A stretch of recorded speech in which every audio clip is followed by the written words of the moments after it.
Hello everyone and welcome to this installment of the Wrestling Analyst.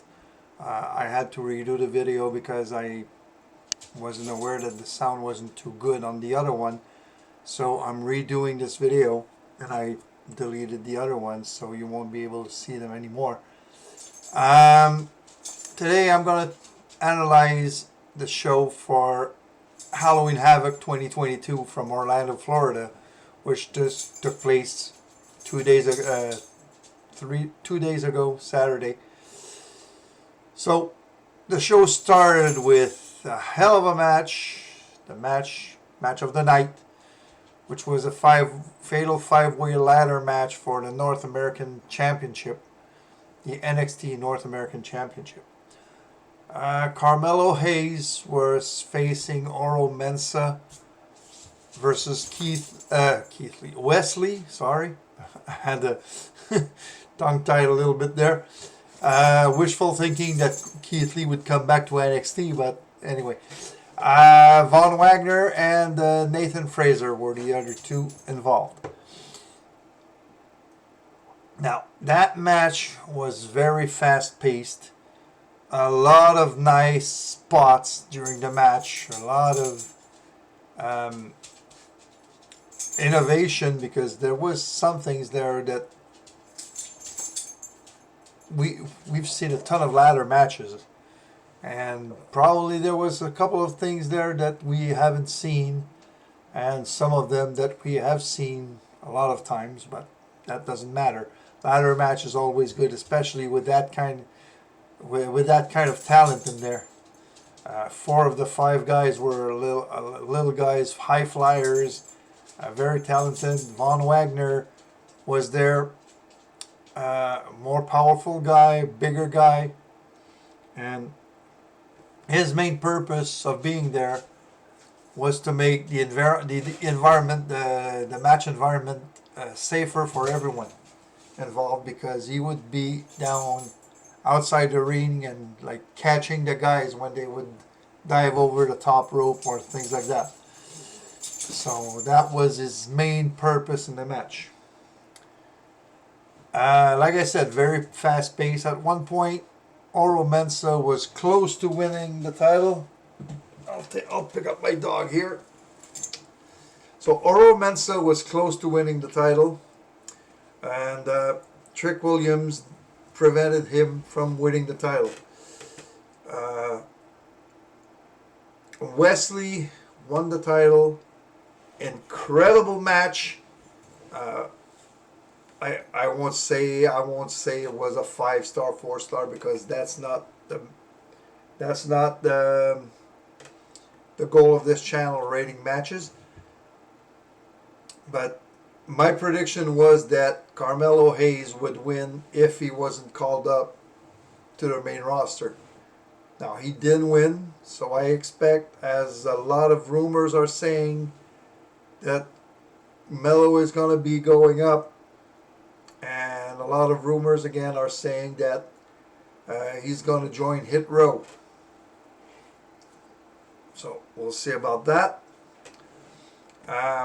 Wesley, big win of his career. Apparently first title ever in his career.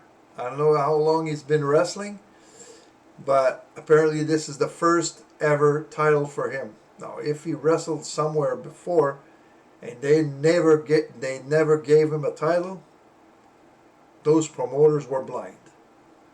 Well, it's a single career win, because he was a tag team champion in NXT with MSK, I think. What that means for Oro Mensah, the result. He didn't win, but he's like the uncrowned champion right now, because he was about to win and was interfered by Trick Williams. Now, Von Wagner, like I said, that doesn't mean much for him, because he wasn't just there to catch the guys in their dives. And Nathan Fraser, who was there, hell of a performer, had a good 2 out of 3 falls against Axiom. Now, what I see going forward for the North American title, Wesley has a whole plethora of challengers possible. Yeah, you see my little kitten down there, back there. He can go against Oro Mensah. He can go against Nathan Fraser. He can even go against Axiom.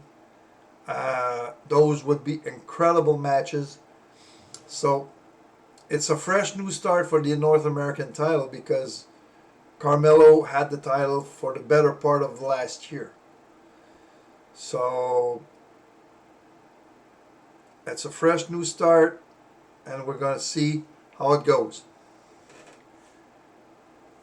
Second match.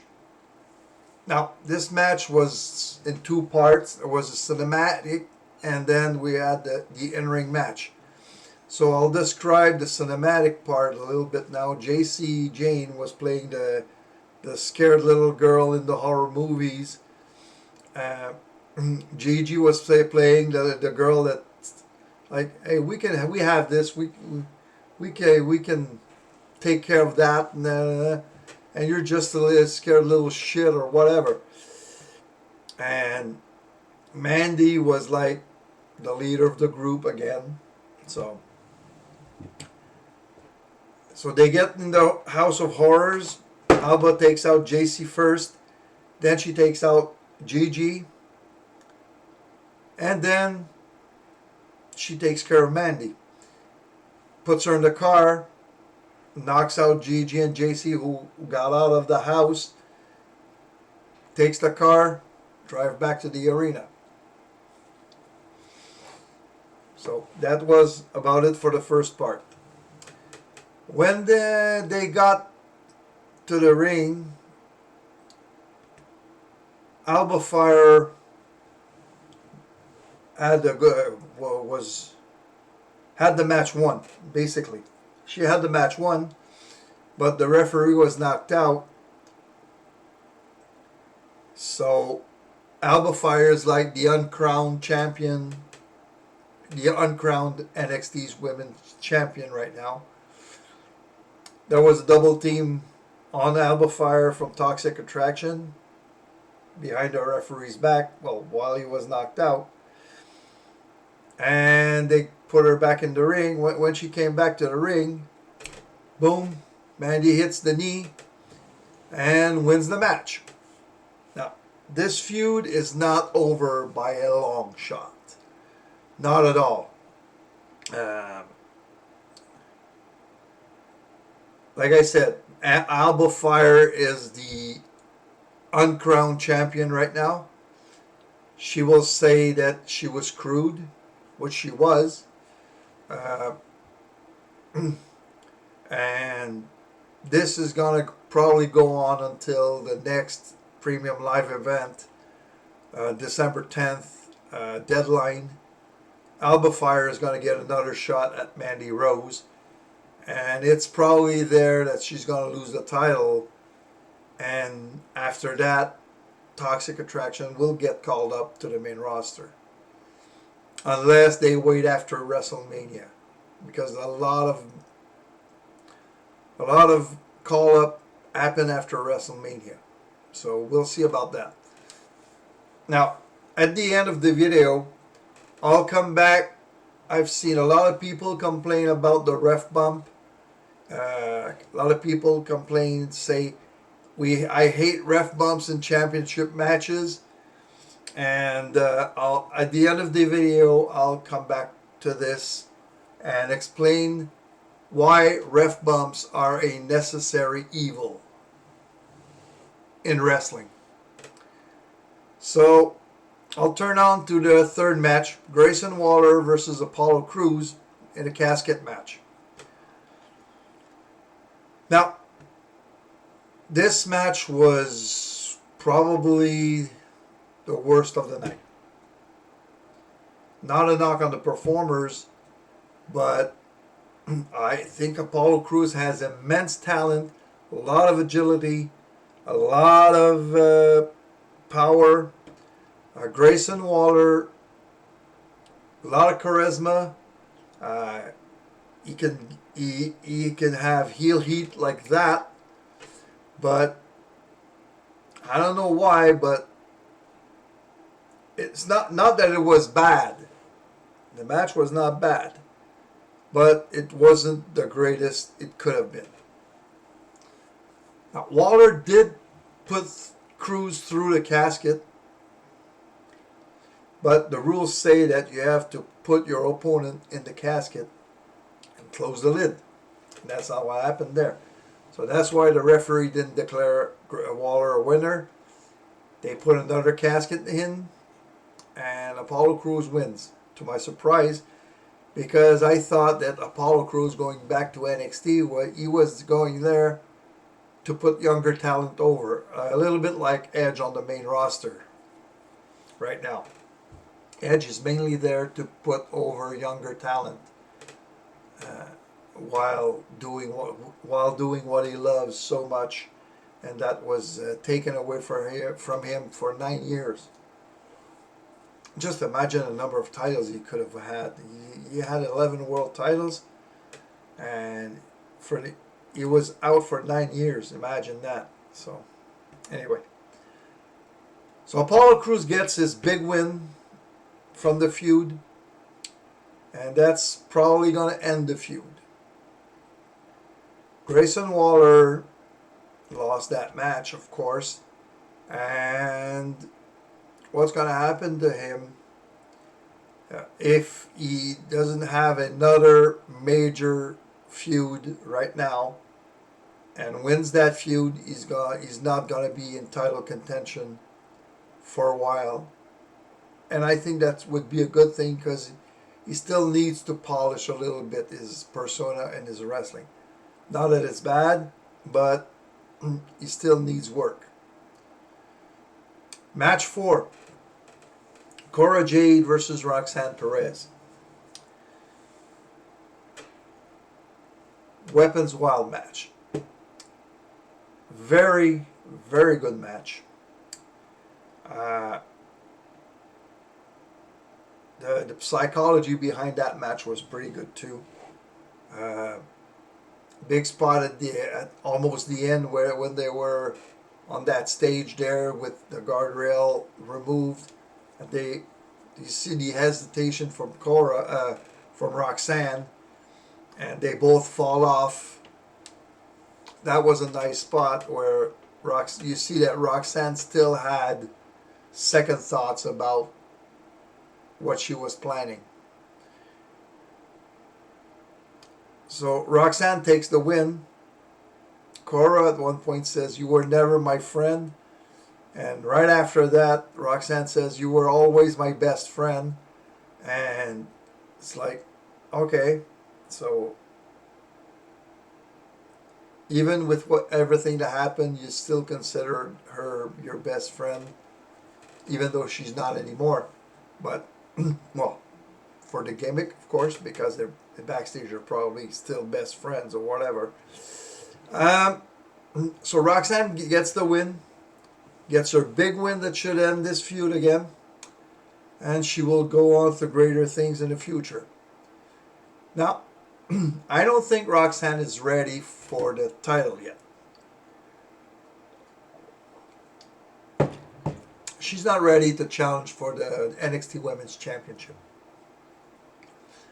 I think she needs another 2 or 3 big feuds, big rivalries to get there and further establish herself. As for Cora Jade, this is a big loss. This is a huge loss for her. Even though she still has a bright future in front of her, her heel persona is good, and she also needs a couple of big rivalries, big feuds, to further establish herself, win a couple of feuds against maybe lesser opponents than Roxanne, and then maybe they can face off each other. I'm pretty sure that will happen. They will face off again for the title at some point in the future. That's what I see for those two. Match number 5. Julius Creed versus Damon Kemp in an ambulance match.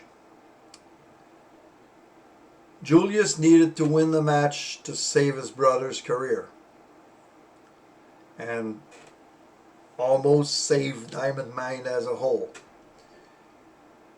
Now, if you looked at my predictions, I was like seeing a big, big, big twist on that match that never happened. Unfortunately, I think, because that would have been a hell of a twist. But anyway, if you're curious, go look at my Halloween Havoc predictions video. And by the way, I did terrible on my predictions. I was 1 out of 6. The only one I got right was Cora versus Roxanne. So I did terrible on those predictions. But I did place a couple of nice twists that could have happened. So just coming back to the match. Julius Creed wins the match. But that feud is not over. That was just to save Brutus's career. Brutus is going to go after Damon Kemp. They're going to have a match at some point, one-on-one. And when this feud is over, the Creed brothers are going to try to get another tag team title run before being called up to the main roster. As for that, I don't think the Creed brothers are quite ready yet for main roster duty. They will be. Probably after another tag team title run. When they lose those, they're probably going to be ready to be called up. Main event. Braun Breaker versus JD McDonough versus Ilya Dragunov. Hell of a match. Psychology behind the match, top notch. Each of them had a dominating bit of the match. I really thought they would take off the title from Braun Breaker. They would take that opportunity to take the title off Braun without him losing the match. They did not do that. Good for them. Good for Braun. That means that Braun is not ready, and I don't think he is ready for the main roster either, even though he's been the NXT champion for, almost a year now? It's 2 reigns. Now, Dragunov at one point hits his finisher, and everyone thought in the arena, that was it, until McDonough stops the 3 count from the referee. So that was a golden moment in that match, because you see Dragunov stunned face, like, well, he knew it was coming, but the acting there was very good there. After that, Braun hits his press power slam on Dragunov, and that's when I thought that my twist was taking place, because what I said in my other videos was that McDonough would win the match by tossing out Braun after he hits a finisher on Dragunov. So that's what I thought was happening right there, and Dragunov kicked out. Braun wins with the spear, so he continues his domination over the NXT Championship. McDonough will still be a contender to the title because he won the number 1 contender match and did not get a singles title match out of it. And that's what he can always claim. He wasn't pinned, so he should still be the number 1 contender. And it's a legitimate way to see it. So McDonough is still in the title picture right now. The one that's probably falling off a little bit is Dragunov, but he has just arrived in NXT. So, well, I mean in NXT US. We all know he was champion in NXT UK, and he had to relinquish the title because of an injury. So, but in order for him, he's already known to the NXT public, but since he's just arrived in the US, they're gonna make him win one or two feuds before challenging Braun again. That's what I think. So that's it for Halloween Havoc. Now, coming back to the ref bumps,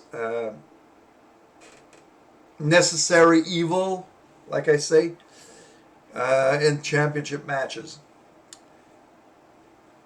Sometimes you don't want any of your wrestlers to lose anything in the match.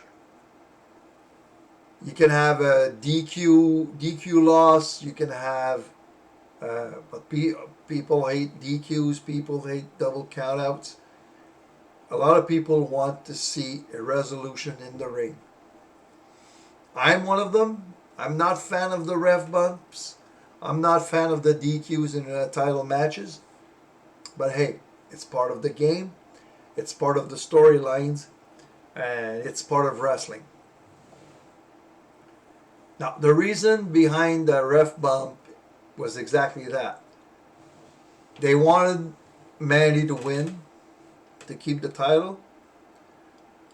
And they did not want Alba Fire to suffer any loss of momentum from this result.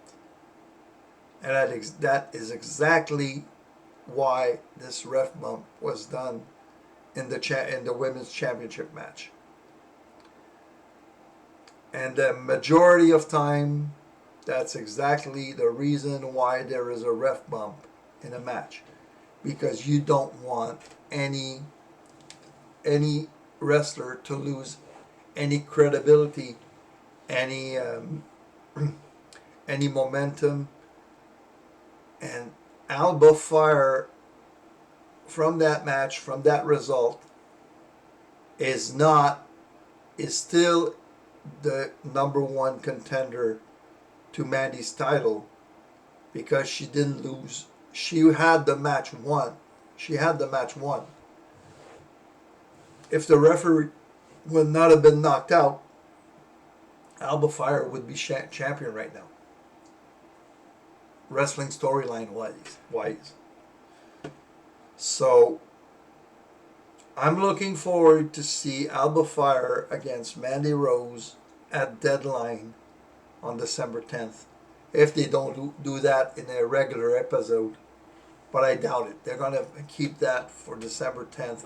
And they're going to continue to build that feud. So if you have any questions about any storyline going on, if you have any questions about wrestling in general, feel free to drop me a line on Twitter. I will link my Twitter account with